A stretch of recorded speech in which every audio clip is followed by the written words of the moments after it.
काशी में प्रख्यात कथावाचक मुरारी बापू के द्वारा सूतक की परिस्थितियों में राम कथा कहना घोर निंदनीय है। जब व्यक्ति धर्म से ऊपर उठ करके अर्थ की कामना से इस प्रकार के आचरण करता है, यह समाज के लिए निंदनीय हो जाता है। पूर्व में भी यह जानते हुए कि 32 प्रकार की अग्नि होती है, लेकिन उन्होंने चिता की अग्नि के सामने फेरे दिलवा करके विवाह कराए थे।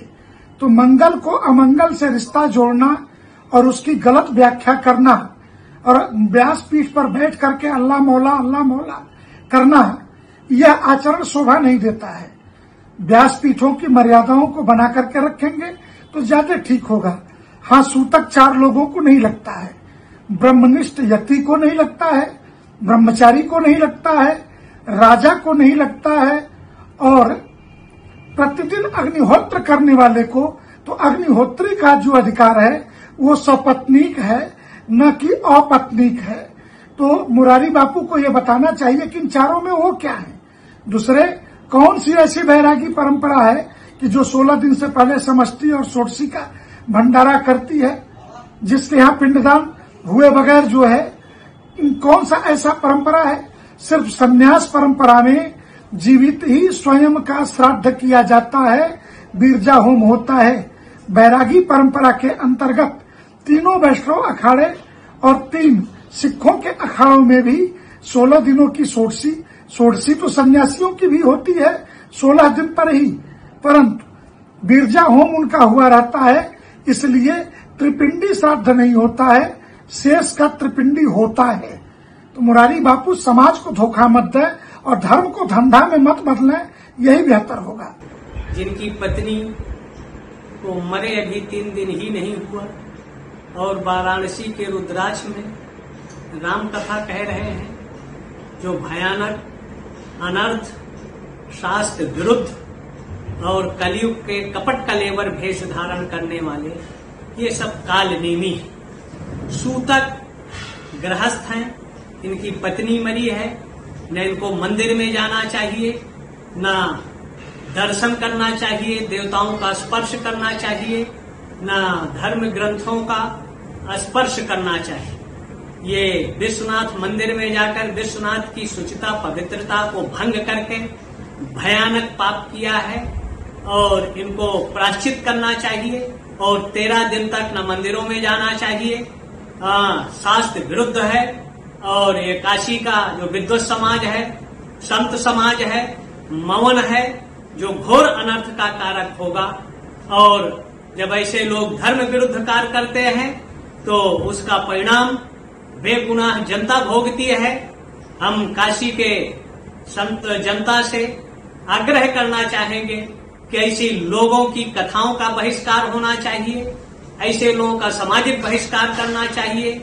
माने नहीं मात पिता गुरुदेवा, साधुन शंकर वामय सेवा, जिनके यह आचरण भवानी ते जानव निश्चल संप्राणी।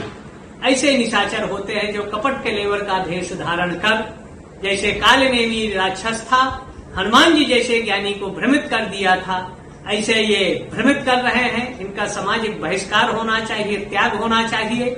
मैं शंकराचार्य नरेंद्रानंद सरस्वती सुमेर पीठ वाराणसी। माँ गंगा के तट पर भगवान विश्वनाथ विराजमान है, भगवती माँ अन्नपूर्णा विराजित है, संकट मोचन भगवान हनुमान जी विराजमान है, भगवान भैरव विराजमान है। ये हमारा सद्भाग्य है कि सालों के बाद फिर मुझे काशी में रामचरितमानस का 9 दिन का एक अनुष्ठान करने का अवसर मिला है।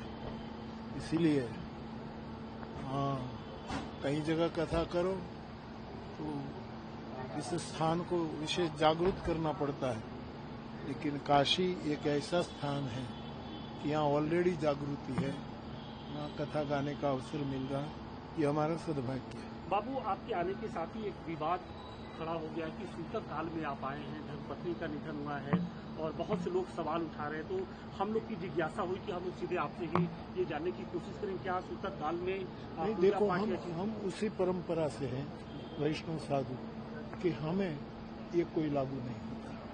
न हम क्रियाकर्म करते हैं, न उत्तर क्रिया करते हैं, न भंड करते हैं। हम केवल समाधि दे देते, सब कुछ हमारा पूरा हो। तो सनातन में इस चीज का सनातन पर, लेकिन हम जिस साधु परंपरा से, हमारी पुरानी परंपरा निम्बार की, इसमें और भगवान का भजन करना, स्मरण करना, राम कथा का गायन करना, इसमें सुकून है, नॉट सूतक। बाबू क्या दर्शन भी कर सकते हैं क्या यहाँ पे? जैसे हम काशी में ये परंपरा है कि सूतक काल में मंदिर के दर्शन भी नहीं कर सकते। हम तो दर्शन करके आए। तो इसी बात पर सवाल उठ रहा है, बहुत से लोग सवाल उठा रहे हैं। तो हमारे आई ठीक वीके न्यूज, राष्ट्र के नाम।